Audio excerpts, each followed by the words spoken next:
About 30 years ago, I had an opportunity to spend an afternoon in Morón, Spain. How I got there is a story in itself, and I'll tell you just very briefly. I was a reserve chaplain in the Navy, and it had an opportunity to hitchhike on an Air Force refueling plane on a training exercise in Morón, Spain. It was part of the Kansas Air National Guard. And the training exercise was only 3 days, so I rode along. I had no official capacity. So I spent a day in Seville, Spain, and then an afternoon in Morón before I had to get on the plane and come home. It was a nice afternoon. The sun was shining. Morón is, I call it a village, but actually it was a pretty small town, pretty large town. Stopped in at a bodega and got a bottle of wine and was just enjoying the town. And I met Raúl. I have to tell you, I spoke not a word of Spanish, a few little things, and Raúl spoke no English. But I judged he was about my age at the time, and we greeted each other, and I managed to tell him that my name was Max, and he told me his name was Raúl. And he motioned for me to come with him, and so I walked with him, and we found our way up to one of the small little parks up on the hill surrounding the town. Had a picnic bench and table, and we sat down. He offered me a cigarette, and so we sipped on a little wine, smoked a cigarette, and looked out as the sun was beginning to set on this beautiful scene that, as I see it now in my imagination, the sun was setting, there were olive trees in sight, and then way down near the bottom of the hill there was a herd of sheep. It was one of those beautiful, quiet times, and we sat there in silence for I don't know how long, and then Rose said, Kennedy. And I nodded and thought about it, and I said, Pablo Neruda was the only Spanish-speaking poet that came to my mind. And he smiled, and we sat there. And then I thought, Don Quixote. Ah, he said, La Mancha. And he pointed off to the northeast, where I presume the province of La Mancha was. And then we were, both of us, lost in our own thoughts. And I started thinking of Don Quixote. Now I'm sure you remember the story, at least some of it. Don Alonso Quijano was a country gentleman who imagined himself to be a knight, and he had read so many books, people said, of chivalry, that he imagined himself to be the knight off on his charge to right the wrongs of the world he lived in. And he called himself Don Quixote. He had, as you will remember, if you remember any of the story, had a rusty, ill-fitting makeshift suit of armor. And he mounted a tired hack of a horse that he gave the romantic name Rocinante, and accompanied by his faithful sidekick, Sancho, rode off to right the wrongs of the world that he lived in.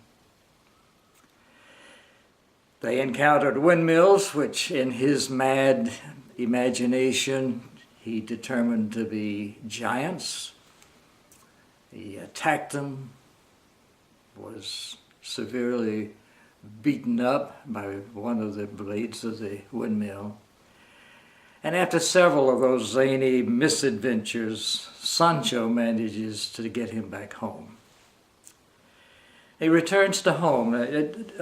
Don Quixote had not much of a support community. He had a prissy housekeeper who, the kind that always knows what's best for everybody. And she had told him that all he needed to do was to stay home, take care of his affairs, and be charitable to the poor, and that's all. And that was not enough for Don Quixote. But finally they bring him back. He's wounded. He's back. He's administered to by somewhat of a pompous priest. And it's not long before he faces his own death. And at his death, someone said, he died, I think Cervantes ends the novel by saying, he died having regained his reason and lost his reason for living. I think of Don Quixote. First read that story, heard that story when I was a youngster growing up in South Alabama. I grew up poor. My dad was a school teacher, so I used to call myself as being poor middle class, which was true. We were poor because my dad was a school teacher, and we were middle class because my dad was a school teacher. But I grew up in a very repressive society, Alabama in the 1940s, 50s. And somehow I resonated with the Don Quixote, the one who wants to ride on his horse and change the world. I wanted desperately to change the world that I lived in. And along the way was involved in some things that some people might think were crazy and whatever. But I think about Don Quixote. Not many of us can rise to the heroic heights of the man of La Mancha in the opera, who is willing to ride into hell for a heavenly cause. But I think many of us, and I hope you who are hearing this story, one of them, if we look in our mirror, can we not see just a little bit of Don Quixote? Just a little bit of that person who wants to do his part, maybe not dramatic, but his part in helping, or her part in helping make the world we live in just a little bit better. Don Quixote, the knight of the rueful countenance, who exaggerated his own importance, misconstrued the life in which he lived, but nevertheless, for a while at least, was off to change the world. I still sometimes think of Don Quixote and wonder what there is yet for me to do. Nothing dramatic that might help make the world a better place.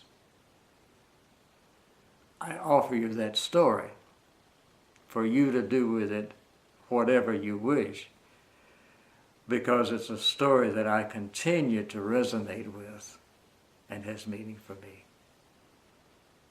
And I appreciate you listening to it.